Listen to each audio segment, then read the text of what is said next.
Bienvenue dans cette nouvelle édition du 12-15 au sommaire de l'actualité. Le Maroc ne compte pas renoncer à son autorité sur le Sahara occidental. Le Royaume souhaite en effet réintégrer l'Union africaine tout en maintenant sa position sur la question sahraoui. 2 milliards de dollars d'investissement attendus dans le secteur minier guinéen d'ici à 2020, un secteur qui représente plus de 80% des entrées de devises étrangères dans l'économie du pays. Et puis au Togo, focus sur les tarifs des transports en commun. Vous verrez dans ce journal l'impact de la réduction des produits pétroliers sur le moyen de transport favori des Togolais.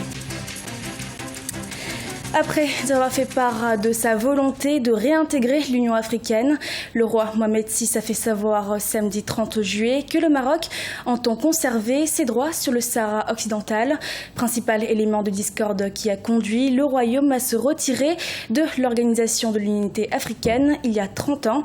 Les précisions avec Corinne Kandem.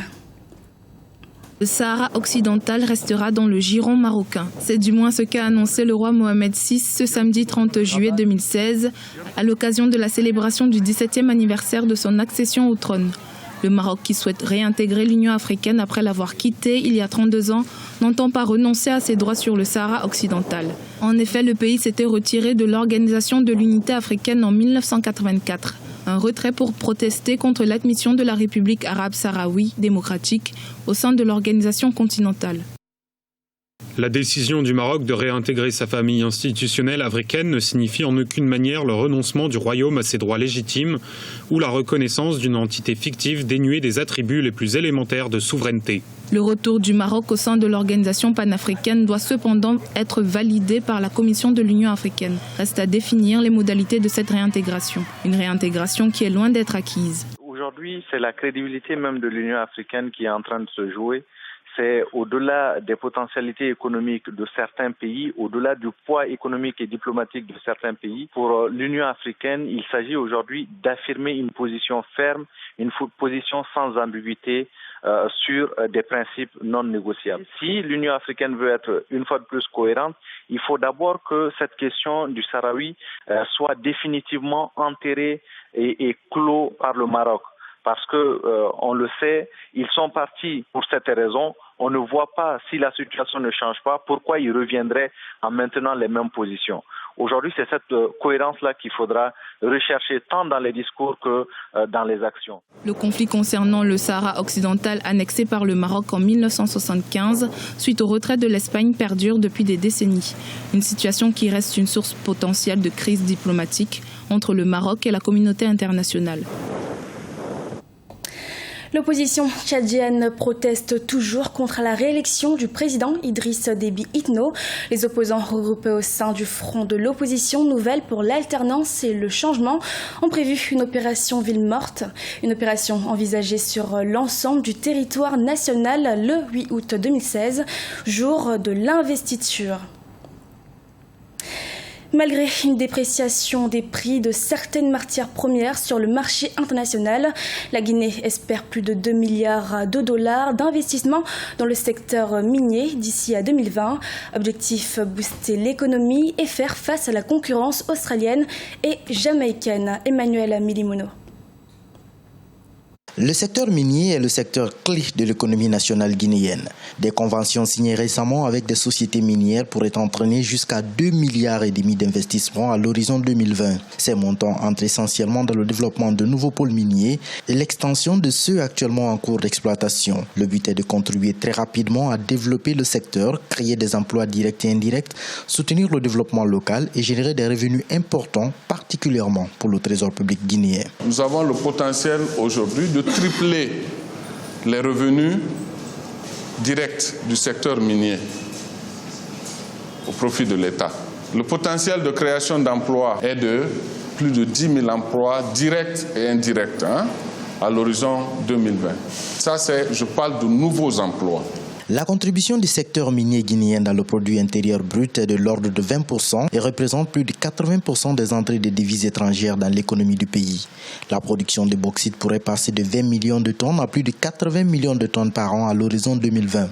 Parmi les avancées notées ces derniers temps, la négociation de la convention de base de la société Alufer pour 185 millions de dollars d'investissement prévus, la signature de la convention de base amendée de la société aurifère de Guinée-SAG pour 400 millions de dollars, dont 117 millions pour la première phase. Il s'agit d'investissements, d'engagements concrets sur des projets immédiats. La situation est d'une manière générale difficile, mais la Guinée tire bien son épingle du jeu. Parce que malgré ce qui se passe sur le marché international, tous ces investissements-là sont en train d'être réalisés en Guinée aujourd'hui. Outre ces projets, on peut aussi citer l'approbation du financement de la première phase du projet d'extension de la compagnie des bauxites de Guinée CBG de l'ordre de 643 millions de dollars de financement immédiat et l'approbation du financement de la première phase du projet Guinea Alumina Corporation GAC à hauteur de 1,4 milliard de dollars. Cet engouement a été obtenu grâce au programme d'assainissement du cadastre minier qui a permis de retirer 149 permis sur 600 à certaines sociétés minières qui ne remplissaient pas les conditions. Les produits pétroliers depuis décembre 2015 subissent une baisse au Togo. Depuis le 29 juillet dernier, le super sans plomb au Togo est passé de 452 francs CFA le litre à 433 francs CFA, soit une diminution de 19 francs CFA. Le gasoil est lui passé de 435 francs CFA à 415 francs CFA le litre, soit une baisse de 20 francs CFA, ce qui a amené le gouvernement à prendre certaines mesures de réajustement de prix des transports en commun. C'est un sujet préparé par Fakofi, correspondante au Togo. Entre décembre 2015 et juillet 2016, les prix des produits pétroliers à la pompe ont été à plusieurs reprises revus à la baisse au Togo. La dernière baisse date du 29 juillet 2016. Le super sans plomb est passé de 452 francs CFA le litre à 433 francs, soit une diminution de 19 francs CFA. Diminution de 20 francs par contre au niveau du gasoil qui est désormais cédé à 435 francs CFA le litre. S'agissant des tarifs des transports en commun urbain et interurbain, ils sont restés inchangés depuis le dernier réajustement de mai 2016. Lorsque le prix du carburant, la différence, que ce soit en augmentation ou en diminution, ne dépasse pas 50 francs, les prix du transport ne changent pas. Mais si la différence dépasse 50 francs ou bien atteint 50, automatiquement, les prix doivent changer. Qu'est-ce qu'on fait en ce moment-là? Il y a une commission d'ajustement automatique des prix. Eux, ils procèdent au calcul en même temps et communiquent aux ministres intéressés les nouveaux tarifs. Mais ce qui est important que vous devez savoir, l'État a une politique. Quelle que soit la différence, l'augmentation ne doit pas dépasser 5%. Depuis le 3 mai 2016, les tarifs sur les transports aussi bien urbains qu'interurbains ont été revus à la baisse. Cette réduction a été opérée après observation d'une baisse consécutive sur les prix des produits pétroliers à la pompe, respectivement en décembre 2015, mars et avril 2016. À la gare routière d'Agbalépédo, ces nouveaux prix, quoique disponibles, peinent à être appliqués.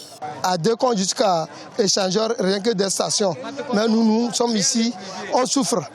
Eux, ils voyagent chaque jour, aller-retour. Mais la station qui est l'international du Togo, les voitures sont garées pour ir. Toujours diminution du carburant, c'est bon. Mais ce que le gouvernement va nous faire pour pouvoir nous aider à ce qu'on puisse marcher sur leurs tarifs, les stations pirates, qui est de gauche à droite, d'Assigame jusqu'à Échangeur, c'est ça qui nous tue. Selon les nouveaux tarifs mis en vigueur sur l'ensemble du territoire, la distance Lomé-Sotouboua, par exemple, coûte désormais aux passagers 4 400 francs CFA, Lomé à Tapamé 2 600 francs CFA ou encore à Tapamé-Kara 3 600 francs CFA. Selon le gouvernement, le non-respect de ces tarifs expose tout contrevenant à la rigueur des textes en vigueur. En Guinée équatoriale, les artistes travaillent pour promouvoir la musique nationale. Un groupe de jeunes artistes du pays a lancé une initiative appelée Festival EG Musique qui cherche également à révéler de nouveaux talents. Léopold Enembaswe. Les artistes de la Guinée équatoriale ont célébré le Festival de la musique équato-guinéenne. Créé en 2012 par un groupe de jeunes artistes du pays, Le festival Easy Music a pour objectif de relever de nouveaux talents et de promouvoir la musique nationale. Une opportunité pour un partage d'expériences entre artistes de différentes générations. Ce festival est une initiative très importante. C'est un moyen de concentrer tous les talents du pays sur une même scène. Je voudrais également que des artistes d'autres pays puissent participer pour voir le potentiel et le talent des artistes équato-guinéens. Cette initiative des jeunes artistes équato-guinéens doit être prise en charge par l'institution officielle, le ministère de la Culture. J'ai la foi qu'il va devenir un festival international. C'est la 4e édition du Festival de la musique équato-guinéenne. Malgré les difficultés, les organisateurs promettent de s'investir davantage dans la valorisation du patrimoine musical équato-guinéen. Il reste beaucoup à faire parce que notre rêve est de voir participer un artiste équato-guinéen lors d'un festival hors du pays, comme ceux de la Côte d'Ivoire ou du Cameroun, grâce à notre festival. C'est l'un des grands défis que nous avons. Nous ne serons pas satisfaits tant que nous ne l'aurons pas atteint.